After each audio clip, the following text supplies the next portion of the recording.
ఏమైందక్క గిట్టుమొక్కేలా వచ్చిర్రు? ఏం లేదు మీ బావ మందు తెచ్చుకున్నాడు. మంచింగులకు మటన్ అయితే మంచిగా ఉంటుందని వచ్చింది. మాది మాట నన్ను నీకెట్లా తెలిసే? మీ పక్కింటి నర్సమ్మ చెప్పిందే మీది మటన్ అని. ఈ నరసమ్మకి ఎక్కడేం పని లేదు, మా ఇల్లు మీద పడి ఎడుతుంది. పావు కిలో మటన్ అట, పాలల్లో బత్తనట కదా. కర్రె కవర్లో తెచ్చినా అయిపోవు, కర్రె కవర్లో తెచ్చినా అయిపోవు, దానికి కళ్ళు వాడపోవు. ఇగో మా మరిది ఫోటో, మీకు ఇష్టమైతే పెళ్లి పెట్టుకుందాం. మీ మరిది పెళ్లికి నా ఇష్టం ఎందుకక్క? గట్లంటే ఏంటండి, బిడ్డని అడగవా ఇష్టం ఉందో లేదో అని? దాన్ని ఇంటర్ కాకముందే ఇంటిదని చేయన్నా మీకోళ్ళు చెప్పిరే నా బిడ్డకు పెళ్లి చేస్తానని. ఇంకోళ్ళు చెప్పిరే, మీ పక్కింటి నడుసవ చెప్పిందే. ఏమన్నా పిల్లుందా అని అడిగితే నీ పేరు చెప్పిందే.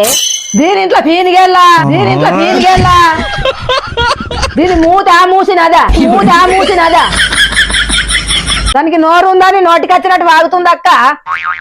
జాగ్రత్తగా ఉండాలి నెసల్లే. పగోడు విసురున్న కత్తి కంటే పాలోడు విసురున్న కత్తె గట్టిగా తలుగుతుంది. ముచ్చట్ల వాడి మర్చిపోయింది. వెమ్లాడ కాడి ప్లాట్ అమ్మడానికి ఎట్టిరట కదా. మాకు వెమ్లాడల ప్లాట్ ఎక్కడదక్క? ఉన్న ఇల్లే ఊరుతుందా నేను ఎడితే? ఇది కూడా నరసవనే చెప్పిందా? దాని మొగడు చెప్పిండు. ఇగురం లేని ఇల్లాలు ఇజ్జత లేని మొగడు, ఇద్దరు మంచిగా ఉన్నారు. పో ఐలపురం జోడి ఆమెకు కూరలలో ఇసము, పాలలకు నిలువెళ్ళిసమే. అమ్మ ఒక 500 బయట పోతున్నా. ఆ సాయపత్తో డబ్బలు ఉంటాయి తీసుకపో. నరసవా